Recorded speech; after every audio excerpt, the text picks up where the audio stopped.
मेरा नाम है सैफ और मैं आप सभी का स्वागत करता हूं हमारे channel the horror tonic Hindi में। दोस्तों, ये कहानी हमारे एक भाई है, दोस्त है हमारे, और ये कहानी उनके दादी के साथ पेश आई थी। तो ये कहानी मैं उन्हीं के नज़रिए से ही सुनाऊंगा। तो वक्त न बर्बाद करते हुए हम सीधा कहानी पर चलते हैं। मेरा नाम जुबैर है और ये किस्सा मेरी दादी के साथ पेश आया था। ये उन दिनों की बात है जब आवाजाही के साधन कम ही हुआ करते थे और साधन ना होने की वजह से लोग या तो बैलगाड़ियों पर या तो पैदल ही सफ़र किया करते थे। एक जगह शादी थी। उस शादी में आने के लिए मेरे दादा को भी आमंत्रित किया गया था। जिस दिन बारात जानी थी, मेरे दादा तैयार होकर उसी बारात के साथ निकल गए। आधे लोग बैलगाड़ी पर थे तो कुछ लोग पैदल। जहां बारात जानी थी वहां से पैदल आने जाने का रास्ता तकरीबन एक दिन का हुआ करता था।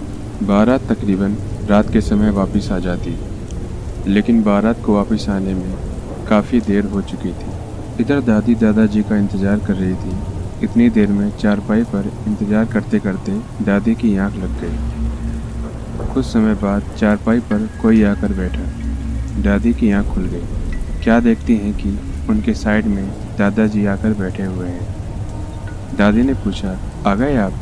तो दादाजी ने धीमी सी आवाज़ में जवाब दिया, हाँ, जैसे कि कोई नाक से बोलता हो। दादी उठी और पानी लेने के लिए नल पर चली गई। वापस आती है तो क्या देखती हैं कि वहाँ पर दादाजी है ही नहीं। तसल्ली करने के लिए वे इधर उधर देखने लगती हैं। जब कोई नहीं मिलता उनको तो पड़ोस में जाकर पूछने लगती हैं कि बारात आ गई है क्या, क्योंकि पड़ोसी का बेटा भी बारात में गया हुआ था। पर उनको जवाब मिला, नहीं, अभी बारात नहीं आई है। ये सुनते ही दादी सहम सी गई और वो समझने में उनको देर नहीं लगी कि वो कोई छलावा था। ये वाकया दो भाइयों का है जो कि एक केमिस्ट में काम किया करते थे। जिसकी केमिस्ट थी, वे दोनों भाई उसी के घर में एक फ्लैट में रहा करते थे। केमिस्ट के मालिक ने ही उनको रहने के लिए वो फ्लैट दिया हुआ था। केमिस्ट के मालिक का एक बेटा था जिसकी तबीयत खराब रहती थी। लोग कहते थे वे असहजदा हो गया था। कहते हैं उसके बेटे के ऊपर एक जिन का असर था। वैसे तो वे बहुत शांत लड़का था, लेकिन वे कभी कभी अजीब हरकतें करने लगता था। एक दिन केमिस्ट के मालिक ने अपने बेटे को केमिस्ट पर लेकर आया था। सभी लोग केमिस्ट में बैठे थे, वे दोनों भाई, केमिस्ट का मालिक और उसका बेटा। अचानक से उसके बेटे का व्यवहार बदलने लगा। वे इधर उधर देखने लगा जैसे कि कुछ ढूंढ रहा हो। उस लड़के ने अपने वालिद का गिरबान पकड़कर उनको मारने लगा। इतना देखते हुए दोनों भाई मिलकर उसको पकड़ने के लिए उसके पास जाने लगते हैं तो उसने अपने वालिद को एक साइड धक्का देकर बाहर निकलकर वे भागने लगा। वे वहां से भागकर मेन रोड पर आ चुका था। उसके पीछे पीछे उसके वालिद थे। वे सोच रहे थे कि कहीं इसका एक्सीडेंट न हो जाए, इसके लिए वे उसको पकड़ने के लिए उसके पीछे भाग रहे थे। जैसे तैसे उसको पकड़कर घर लेकर आए। वे दिमाग से बिल्कुल ठीक था, उसको कोई भी ऐसी बीमारी नहीं थी। मालिक के जाने के बाद दोनों भाई आपस में इस वाक्य को लेकर हंसी मजाक करने लगे कि कैसे मालिक के बेटे ने उसको मारा था। शाम हुई, वे दोनों भाई फ्लैट में लौट आए। खाना खाने के बाद वे लोग लेट के सो गए। तकरीबन 2:30 बजे का समय हुआ। एक भाई अजीब सी हरकत करने लगा। उसे ऐसा लग रहा था कि जैसे उसके सीने पे कोई बैठा हो और वे सांस नहीं ले पा रहा था। वह कुछ बोलना चाह रहा था लेकिन आवाज नहीं निकल पा रही थी। इसके चलते दूसरे भाई को भनक तक नहीं लगी कि उसके भाई के साथ क्या हो रहा था। सुबह दूसरा भाई उठता है और केमिस्ट पर जाने के लिए अपने भाई को भी जगाने लगता है। वह उसको आवाजें दे रहा था पर उसको अपने भाई की तरफ से कोई जवाब नहीं मिल रहा था। अब वह उसके पास जाकर उसको हिलाने लगता है पर वह अब भी नहीं उठ रहा था। उसके भाई की सांसें बंद हो चुकी थी। वह अब इस दुनिया में नहीं था। इन सब की वजह से दूसरे भाई ने सोचा, गांव चला जाता हूँ। वह अपने गांव चला जाता है पर कुछ दिनों के बाद पता चलता है कि वह दूसरा भाई भी रहस्यमय तरीके से फौत हो चुका है। आज तक कोई नहीं जान सका आखिर अचानक से दोनों भाइयों को क्या हो गया था। ये एक ऐसा वाकया बताने जा रहा हूँ मैं, जो कि मैं खुद भी इसका गवाह हूँ। मुझे यकीन नहीं हो रहा था। यकीन करना काफ़ी मुश्किल था।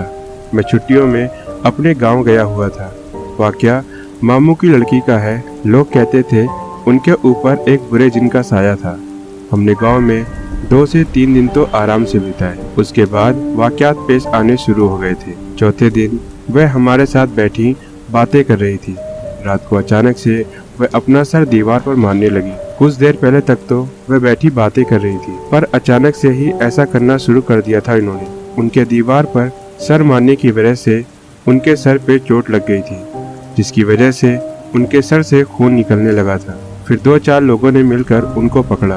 कभी कभी वे जब गुस्से में आ जाती थी तो काफी भारी भारी चीजें यूं ही उठा लेती थी। ये सब देख के हमें अपनी आंखों पे भरोसा नहीं होता था। जैसे कि एक बार की बात है, घर में रखी एक बड़ी अलमारी उन्होंने अपने एक हाथ से गिरा दिया था, जबकि उसको हिला पाना भी काफी मुश्किल था। जब उनसे इन सब वाक्यों के बारे में पूछा जाता था तो वो कहती थी, मुझे सिर्फ एहसास होता है कि मैं कुछ कर रही हूँ, बाकी मुझे कुछ पता नहीं रहता कि मैं क्या कर रही हूँ। आज भी ये सारा मंजर मेरी आंखों में घूमता है।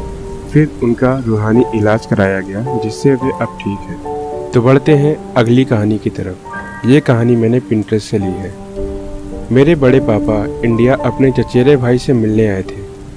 वे गर्मियों का समय था और घर के सभी लोग आंगन में ही सोया करते थे। एक कोना था जहाँ कोई भी नहीं सोता था। बड़े पापा के चचेरे भाइयों ने उनको बताया, वहाँ एक जिन सोता है, तो हम उसको परेशान नहीं करते, उस जगह से दूर अपना बिस्तर लगाते हैं। मेरे बड़े पापा ने कहा, ये सब बेकार की बातें हैं, मैं यहीं सोऊंगा। और उन्होंने अपना बिस्तर वहीं लगा लिया और सो गए। अगले दिन वे उठे तो उन्होंने पाया वे जहाँ रात में सोए थे वहाँ पे नहीं थे। वे जोर से हंसे। उन्होंने सोचा शायद उनके चचेरे भाइयों ने उनके साथ ये मजाक किया होगा। अगले दिन उन्होंने फिर वहीं पर अपना बिस्तर लगाया और अपनी तकिए के नीचे एक पर्ची में लिख कर रख दिया कि मैं जानता हूँ तुम कोई जिन नहीं हो, तो मेरे साथ मजाक करना बंद करो। और इतना लिख के वे वहीं सो गए। उसी दिन रात को किसी ने उनको उनके बिस्तर के साथ उठाकर दूर फेंक दिया। वे हड़बड़ाकर उठे और इधर उधर देखने लगे। उन्हें वहीं एक पर्ची मिली जिसमें लिखा था, मैं यहाँ सोता हूँ। सब जगह अंधेरा था, कोई भी नजर नहीं आ रहा था। वे काफी डर गए थे। बात काफी समय पहले की है। गांव के 2 लोग दूसरे गांव में शादी में गए हुए थे। वापस आते वक्त रात काफी हो चुकी थी, तो दूसरे शख्स ने कहा, रात काफी हो चुकी है, हम सुबह निकलेंगे। लेकिन पहले शख्स ने कहा, नहीं, हम अभी चलते हैं, कुछ ही घंटों में हम पहुंच जाएंगे। वे लोग निकल पड़ते हैं। उन लोगों को चलते चलते काफी देर हो चुकी थी। लगभग उन्होंने आधा रास्ता काट दिया था। वे चल ही रहे थे कि रास्ते में उनको एक बड़े पेड़ के नीचे एक औरत खड़ी दिखाई देती है, जिसने काफी सारे गहने पहन रखे थे। अब इतना देख के दूसरे साथी के मन में एक गलत ख्याल आता है कि हम उस औरत से गहने छीन लेते हैं। पहले शख्स ने कहा, नहीं, ये गलत है, ये सब मत करो, हम अपने रास्ते चलते हैं। और वैसे भी रात काफी हो चुकी है, तो जरूरी नहीं जो तुम देख रहे हो वही सच हो। पहले शख्स के इतना समझाने के बाद भी वह शख्स नहीं माना और वे उस औरत की तरफ चल देता है। उसके हाथ में एक डंडा भी था। वह उस औरत के पास पहुंचता है और उससे कहता है, तुमने जितने भी गहने पहने हुए हैं सब मुझे दे दो। उस औरत का जवाब आता है, मैंने कब मना किया, ले लो। अब वह शख्स उसके पास पहुंचता है और गहने उतारने के लिए जैसे ही अपने हाथ आगे बढ़ाता है, वह औरत एक जगह से दूसरी जगह पहुंच जाती है। उस शख्स को फिर भी ये एहसास नहीं हुआ कि ये कोई और ही मखलूक हो सकती है। उस शख्स ने उस पर डंडा मारना शुरू कर दिया। वहीं पहला शख्स दूर पीछे खड़ा ये सब नज़ारा अपनी आंखों से देख रहा था। उसे समझ में आ गया था कि ये कोई और ही मखलूक है। तो उस पहले शख्स ने दूर से ही उसको आवाज़ लगाई कि वापस आ जाओ। उस दूसरे शख्स ने बोला कि नहीं, मैं गहने लेकर ही वापस आऊंगा। वे वहीं खड़ा रहा और उस औरत पर डंडे मारे जा रहा था। वह शख्स जिधर भी डंडा मारता, वह औरत उधर से दूसरी तरफ हो जाती और ये सिलसिला कुछ देर तक चलता रहा। अब उस शख्स को भी यह एहसास हो गया था, शायद पीछे खड़े शख्स ने सही बोला था। पहला शख्स इतना देख के उसके पास आ जाता है। अब उस शख्स को भी एहसास हो गया था कि शायद पीछे खड़े शख्स ने सही बोला था। पहला शख्स उसके पास पहुंच जाता है और दूसरा शख्स उसके ऊपर ही गिरकर बेहोश हो जाता है। तो वहाँ पर दूर गांव के कुछ और लोग भी आ जाते हैं जो ये नज़ारा दूर खड़े देख रहे थे। तो उनकी मदद के लिए आ गए थे। वो औरत इतने सारे लोगों को देखकर वहाँ से गायब हो जाती है। जो लोग रहते हैं उन दोनों शख्स को गांव तक छोड़ के आते हैं। जिस शख्स के साथ ये घटना हुई थी उसको पूरे 2 दिनों तक बुखार था। और अब दूसरी कहानी जो कि मैंने पिंटरेस्ट से ली है। आज हम अपने नए घर में आए हैं। मेरा छोटा बेटा स्कूल गया हुआ है और मेरी वाइफ काम कर रही थी। मैं काम पे से आया और सामान अनपैक करने लगा। मैंने पूछा, हमारा बड़ा बेटा कहाँ है? मेरी वाइफ ने बताया वह अपने कमरे में सो रहा है। मैंने देखा वह सो रहा था। उसको इस तरह से सोता देख मैंने सोचा एक फ़ोटो क्लिक कर लेता हूँ। मैं कैमरा लेकर आया और मैंने फ़ोटो क्लिक कर ली। मैं कमरे के बाहर निकल कर आया और बैठ गया। कुछ देर के बाद मैंने देखा मेरा बड़ा बेटा वॉशरूम से निकलकर बाहर आ रहा है। वॉशरूम उसके कमरे के बाहर था। मैं और मेरी वाइफ हैरान हो गए। मैंने उसके कमरे में जाकर देखा तो अब वहाँ कोई भी नहीं था। मैं भागकर कैमरा लेकर आया। मैंने जो फ़ोटो क्लिक की थी उसको मैं चेक करने लगा। वो फ़ोटो पूरी तरह से ब्लर हो चुकी थी। अब उसमें किसी का चेहरा ही नहीं दिख रहा था। हम सब ने सोचा ये अभी क्या हुआ, आखिर वे क्या चीज़ थी जो हमने कमरे में अपने बेटे के रूप में देखी थी। इस वाक़ये के बाद हमने वहाँ से अपना घर बदल लिया। ये उन दिनों की बात है जब मेरे मामू की उम्र तकरीबन 15 साल की रही होगी। उनके 3 दोस्त थे। मेरे मामू और उनके दोस्त खेती बाड़ी का ही काम किया करते थे। वो लोग उसी के सिलसिले में खेत की तरफ जा रहे थे। इतने में एक दोस्त को वॉशरूम के लिए जाना था तो वो तालाब की तरफ करने के लिए चले जाते हैं। तालाब खेतों की तरफ जाना होता था तो वे बीच रास्ते में पड़ता था। तो वो वॉशरूम के लिए जा ही रहे थे तो मेरे मामू ने मना करा और कहा तालाब में नहीं करना और कहीं साइड में कर लो। दोपहर का वक्त था, तकरीबन 12 से 1 बजे का समय हो रहा होगा। चिलचिलाती गर्मी थी पर वो नहीं माने, उन्होंने वहीं कर लिया। इन सब चीज़ों को नज़रअंदाज करने के बाद वे लोग वहाँ से खेत की तरफ चल दिए अपने अपने जानवरों के लिए चारा इकट्ठा करने के लिए। चारा इकट्ठा हो जाने के बाद अब वे लोग अपने अपने घर के लिए निकल ही रहे थे कि उनका एक दोस्त कहता है, भाई मेरी पोटली कुछ ज़्यादा ही बड़ी है, ज़रा हाथ लगवा देना। जैसे ही मामू हाथ लगाने के लिए जाते हैं उसके नीचे से मधुमक्खी का छत्ता जिसमें से बहुत सारी मधुमक्खियाँ उनके आसपास मंडराने लगती हैं और सभी लोगों को काटने लगती हैं। हैरान करने वाली बात यह थी कि इससे पहले वह जगह बिल्कुल साफ थी, वहाँ कुछ भी नहीं था। तभी इन्होंने वहाँ पोटली डाली थी। पोटली छोड़ सब भागने लगे। जैसे ही तालाब के पास पहुँचते हैं तो वहाँ से किसी के रोने की आवाज़ आने लगती है पर वहाँ कोई नहीं दिखता। इधर मधुमक्खियाँ अभी भी उनके पीछे पड़ी थी। वे जैसे तैसे गाँव के अंदर आ गए। मेरे मामू के घर का दरवाजा दिखा। सब लोग उस घर में घुस गए और दरवाजा अंदर से बंद कर लिया। कुछ घंटे बीत जाने के बाद जब उन्हें लगा कि अब सब कुछ ठीक हो गया है तो वे सब अपने अपने घर के लिए निकल गए। उसी दिन रात के समय मेरे मामू के दोस्त की तबीयत ज़्यादा ही खराब हो गई थी, जिसने उस तालाब पे बाथरूम किया था। सुबह खबर आती है वह इस दुनिया से जा चुके हैं। अल्लाह उनकी मग़फ़िरत फरमाए। काफ़ी समय पहले की बात है। गांव में एक छोटी सी बिल्डिंग थी। लोगों का कहना था कि जब बिल्डिंग तैयार होने वाली थी तो वहाँ के जो मजदूर बचे थे जिनका काम अभी भी ख़त्म नहीं हुआ था, उन लोगों के साथ छोटे छोटे हादसे पेश आने लगे थे और कुछ मजदूर वहीं पर ही रुका करते थे। इसी तरह वक्त के साथ कुछ घटनाएं बढ़नी शुरू हो गई थी। जैसे रात में कोई बिल्डिंग के ऊपर चढ़कर पास के घरों में कोई पत्थर मारता था और ये काम तकरीबन रात के 2 से 3 बजे के बीच में ही हुआ करता था। जैसे जैसे समय बीतता गया लोगों के साथ और भी वाक़यात पेश आने लगे। वहाँ जो मजदूर रुका करते थे उनको भी रात में बिल्डिंग की छत पर किसी के रोने की आवाज़ आने लगी थी। उस बिल्डिंग का काम तब बंद हुआ जब मजदूरों को रात में सोते समय कोई थप्पड़ मारने लगा। धीरे धीरे सभी मजदूरों ने वहाँ से काम छोड़ दिया और बिल्डिंग का कुछ काम अभी भी रह गया था। बिल्डिंग के मालिक ने कहा जो भी काम रह गया है मैं बाद में किसी और से करवा लूँगा, लेकिन उसने भी ऐसे ही टाल दिया। बिल्डिंग जितनी तैयार हुई थी उतनी की उतनी ही रह गई थी।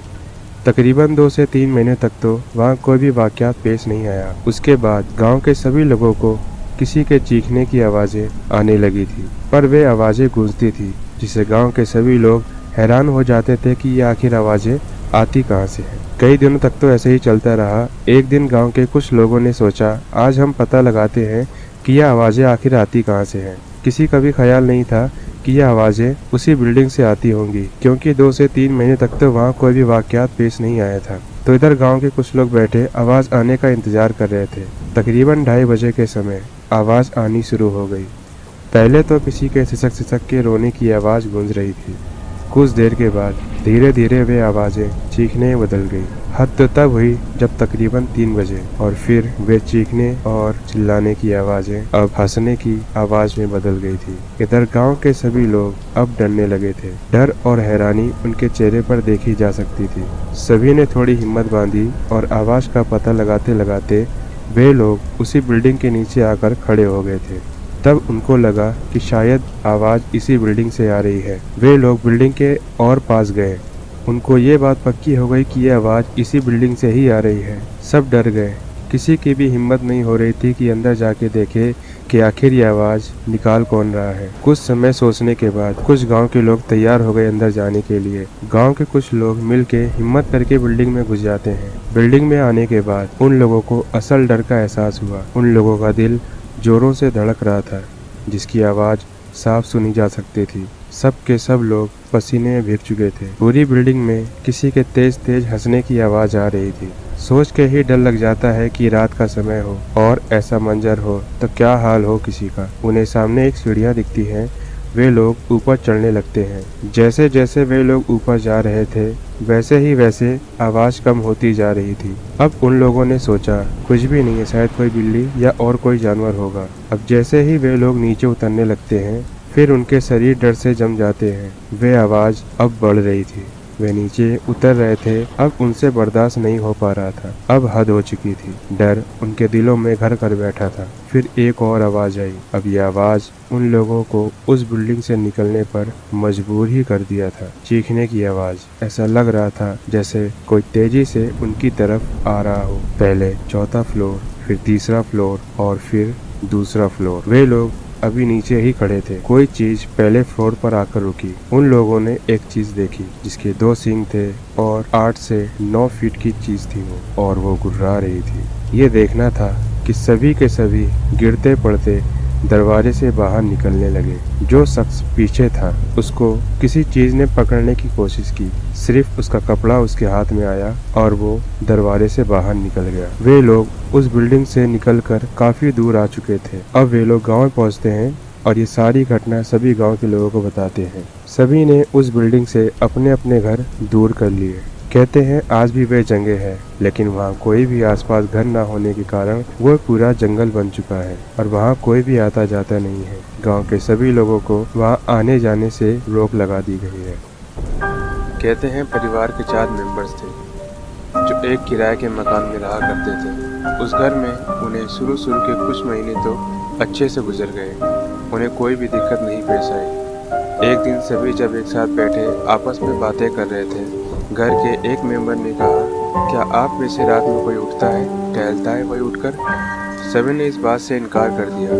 फिर सभी ने कहा, हाँ हमें ऐसा महसूस तो होता है कि यहाँ कोई टहलता, सामान उधर उधर करता है। किसी के फुसफुसाने की आवाज़ भी आती है। एक दिन घर के मेंबर एक मौलवी साहब के पास गए और उन्होंने सारी घटना उनको बताई। उन्होंने कहा, आपके घर में जिन्नात है, आप उनको डिस्टर्ब मत करना, वे आपको नुकसान पहुंचा सकते हैं। इसके बाद कुछ दिन वे और वहां रहे और फिर उन्होंने वहां से घर छोड़ दिया। कहते हैं पुराने समय की बात है जब जंगल हुआ करते थे और उन जंगलों में काफ़ी सारे फल फ्रूट के पेड़ पौधे भी हुआ करते थे। गांव के 4 दोस्त आंधी आने पर जंगल का रुख कर लिया करते थे, क्योंकि जंगल में काफ़ी सारे आम के पेड़ हुआ करते थे। जब कहीं भी आंधी आती तो उन पेड़ों से आम नीचे गिर जाया करते थे, जिन्हें लाने के लिए वे वहां जाया करते थे। एक दिन हवा चलने पर चारों दोस्तों को लगा आज आंधी आएगी। सभी ने अपने अपने घर से कुछ न कुछ लेकर चले आए आम रखने के लिए। कुछ देर बाद हवा आंधी में बदल गई। शाम का वक्त था और आंधी की वजह से काफ़ी अंधेरा हो चुका था। चारों दोस्त जंगल की ओर भागे और वहां पहुंचने पर उन लोगों ने आम रखना शुरू कर दिया। सभी ने मन मुताबिक अपना अपना झोला भर लिया। अब उन लोगों ने सोचा चलते हैं। जब वे वहां से निकलने लगे तो उन लोगों को जंगल के अंदर से किसी के तेज तेज हंसने की आवाज़ सुनाई देने लगी। वे थोड़ा डर गए और जल्दी जल्दी जंगल से निकल आए। बाहर आकर उन लोगों में से किसी एक दोस्त ने अपना झोला खोला तो पाया उस झोले में पत्थर है। लेकिन ऐसा कैसे हो सकता है? दोस्त ने कहा, मैंने तो आम रखे थे, मैंने उनमें से एक आधा खाकर वहीं जंगल में छोड़ा था, तो पत्थर कैसे हो गए ये? सभी ने अपने अपने झोले चेक किए।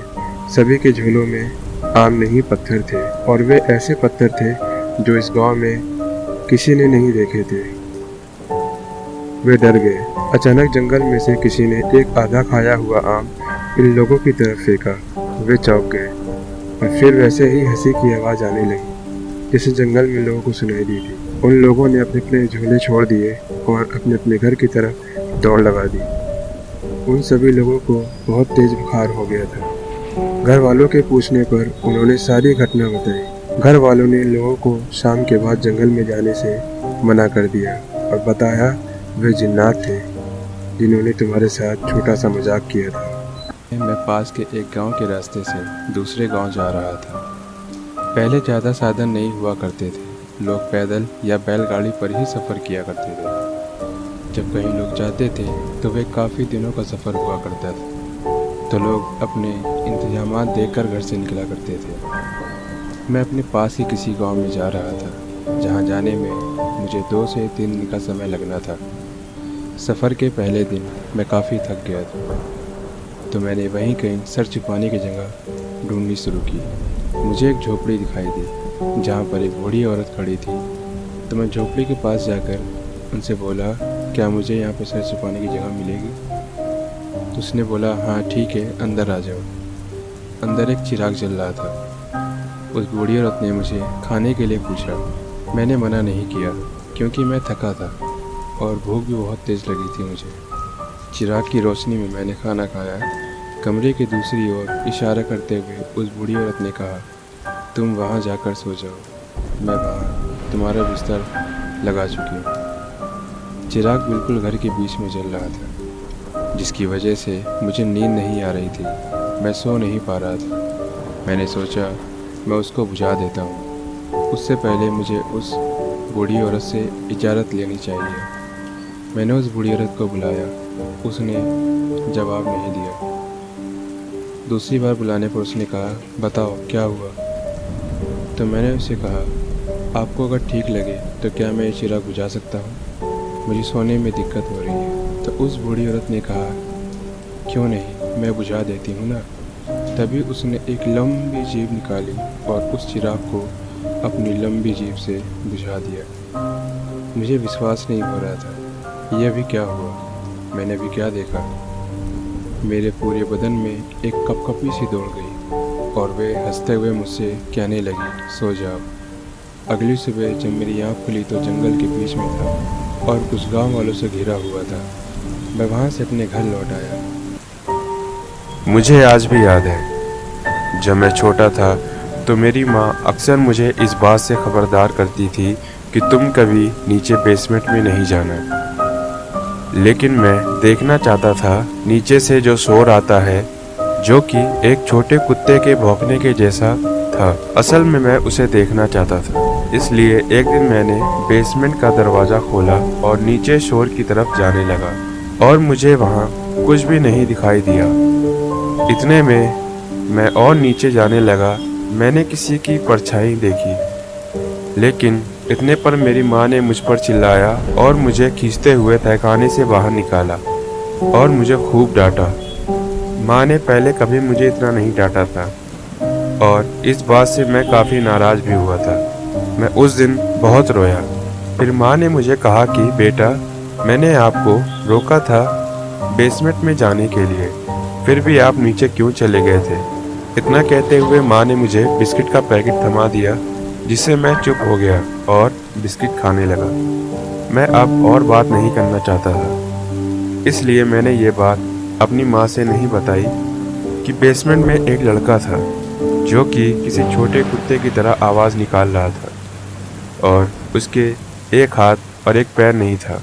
मैं अपने कमरे में बैठा पढ़ाई कर रहा था कि तभी मुझे मेरी मम्मी की आवाज़ सुनाई, जो कि मुझे बुला रही थी। वो शायद किचन में थी। मैं भागकर नीचे जाने लगा। मैं सीढ़ी से उतरते हुए उसकी तरफ जा रहा था कि तभी मुझे एक फुसफुसाहट सी सुनाई दी और वह फुसफुसाहट मेरी मम्मी की थी, जो मुझसे कह रही थी कि बेटा, मैंने भी वो सुना, नीचे मत जाओ। और अब दूसरी कहानी। आखिरी चीज़ जो मैंने देखा, मेरी घड़ी में 12:07 हो रहे थे। एक लंबे नाखून मेरे सीने में धंसते जा रहे थे। एक हाथ मेरे मुंह को दबाए हुए था, जिससे मेरी चीखें नहीं निकल पा रही। अचानक से मैं उठा और सीधा बैठ गया। मुझे थोड़ी सी राहत महसूस हुई क्योंकि ये एक ख्वाब था। मैंने जैसे ही घड़ी की तरफ देखा तो मैंने देखा कि घड़ी में 12:06 हो रहे हैं। तभी मैंने देखा दरवाजा चरमराते हुए खुला। तो दोस्तों, कहानी में बस इतना ही। बहुत शुक्रिया।